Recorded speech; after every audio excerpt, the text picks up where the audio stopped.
Você está sintonizado no Agenda Econômica da TV Senado. O Brasil mantém atualmente um sistema tributário de grande complexidade, com cerca de 60 tributos, dos quais 50 federais. Vários analistas definem ainda entre os maiores defeitos desse sistema tributário o fato de ser altamente centralizado na esfera federal, o que muito contribui para o enfraquecimento da federação. Apontam ainda que o sistema tributário brasileiro sofre do mal da regressividade tributária, que é quando se arrecada proporcionalmente mais tributos exatamente daqueles que ganham menos. Em meio a todo esse diagnóstico, o governo já fez alguns acenos no sentido de retomar, a partir do Congresso Nacional, as discussões em torno da reforma tributária ao longo deste ano. Para analisar este assunto, o Agenda Econômica vai conversar hoje com o presidente do Sindifisco Nacional, o Sindicato Nacional dos Auditores Fiscais da Receita Federal do Brasil, Dr. Pedro Delarry Tolentino Filho. Participa dessa entrevista o jornalista Beto Almeida. Dr. Pedro, muito obrigado pela sua presença nos estúdios da TV Senado. Obrigado a você pelo convite. Houve uma arrecadação, antes da gente entrar na reforma tributária, eu queria dar uma pincelada aí sobre a arrecadação de 2010 para a gente ver até a força da máquina de arrecadação instalada no país. No período de janeiro a dezembro, a arrecadação bateu um recorde de 825 bilhões de reais e apresentou um crescimento real de quase 10%. Os produtores, empresários e trabalhadores acham que isso aí é uma radiografia da sanha do governo por arrecadar impostos.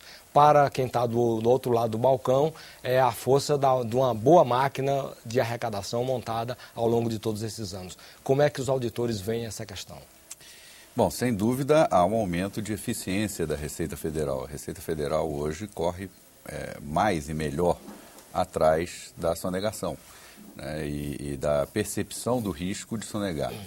Mas também há esse crescimento da arrecadação, também é produto do próprio crescimento do país. Nós tivemos incrementos importantes na produção industrial, da ordem de 11% no ano passado.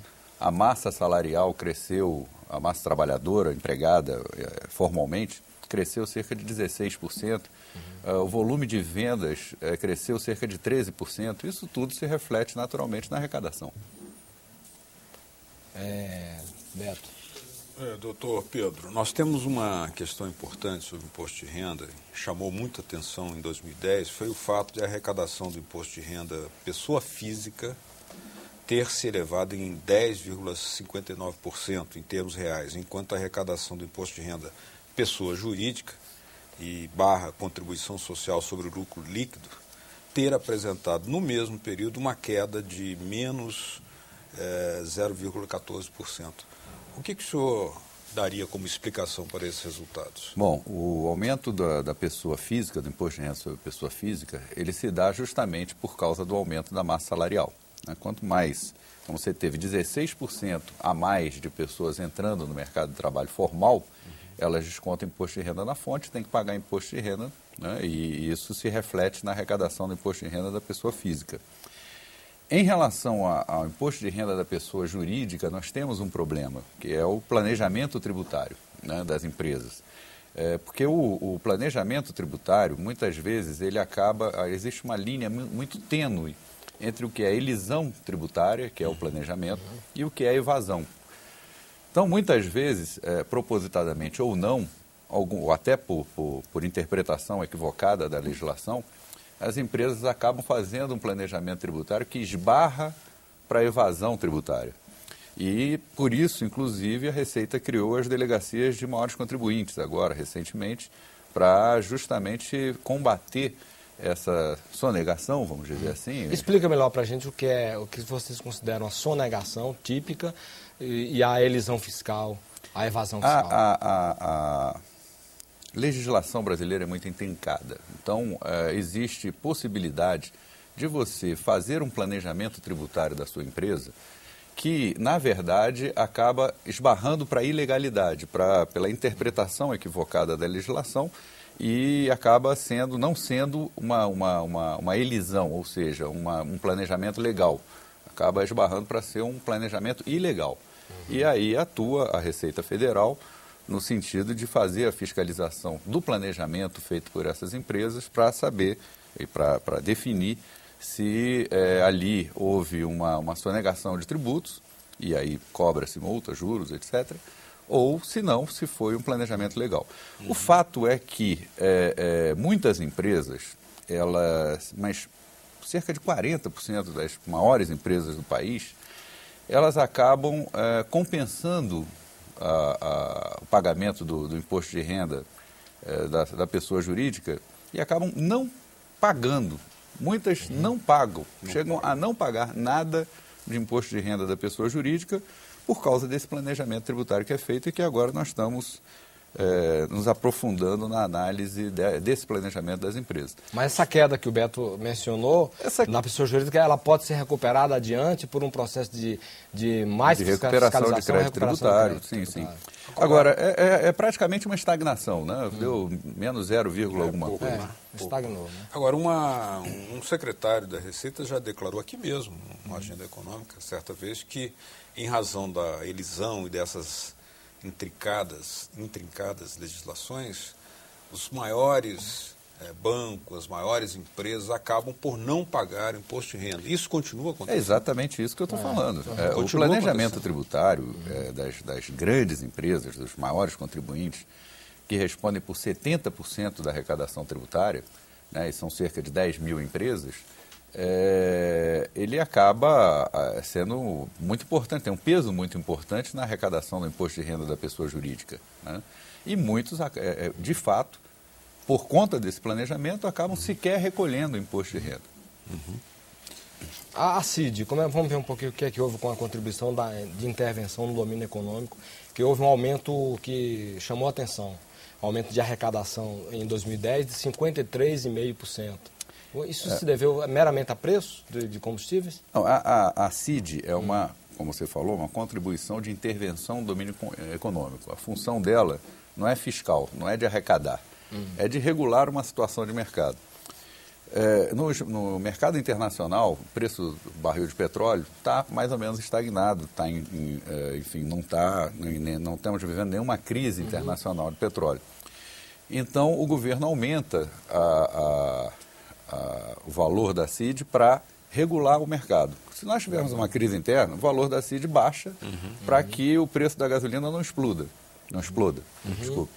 Então, na realidade, uma regulação, uma intervenção do governo no domínio econômico. Então, assim como o IOF, né, também houve um aumento significativo, mas porque o governo resolveu intervir na remessa de aplicações financeiras por parte dos estrangeiros no Brasil. No Brasil, em renda fixa. Mas aqui no caso do IOF, nós temos uma taxação aquela de 6%, né?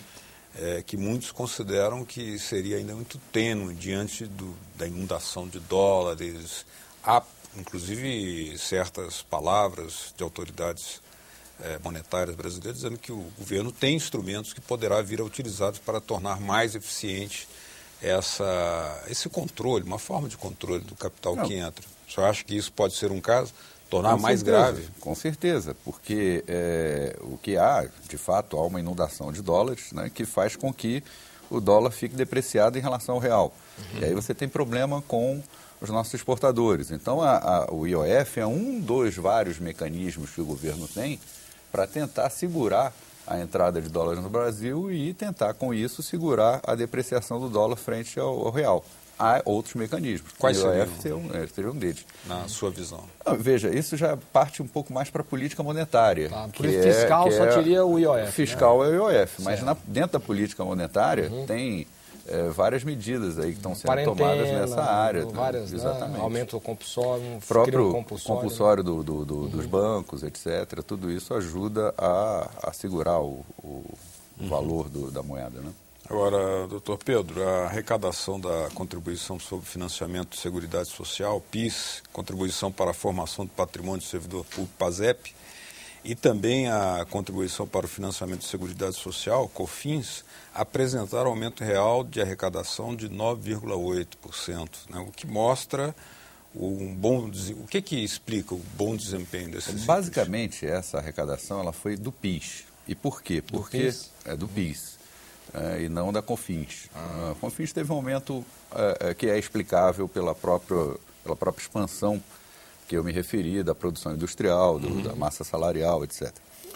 Agora, o PIS, alguns depósitos judiciais que eram feitos nos bancos passaram, por determinação judicial, a ser efetuados nos cofres do Tesouro. Então, houve um incremento no início do ano passado, da ordem aí de 9 bilhões de reais, que fizeram um peso significativo na arrecadação do PIS, e que é de exercícios anteriores, na realidade. Entre os principais fatores que explicaram o elevado nível de arrecadação em 2010, destacaram-se as taxas de crescimento de 11,7% da produção industrial, 14,3% das vendas de bens e de serviços e de 13,2% da massa salarial. O que é que nós podemos esperar para 2011 com relação a esses itens que estimularam a arrecadação? Um crescimento mais modesto agora, né? Mais a própria modesto, previsão do Banco Central é de um crescimento de 4,5%, cerca de 4,5%, né? 4,5%, 5%, o que significa também que a arrecadação também não vai continuar crescendo da maneira como cresceu esse ano. A arrecadação ela é fruto de uma política de expansão de arrecadação através de aumento de alíquota ou criação de tributos, o que não é o caso, né? Ou de uma melhor eficiência da máquina arrecadatória, né? Ou a própria situação de mercado, o aumento da capacidade de produção do país, que aumenta a arrecadação. Estamos num nível bom de eficiência.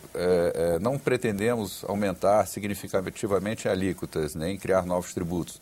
Então, a tendência vai ser de haver um crescimento da arrecadação também um pouco mais discreto no ano de 2011.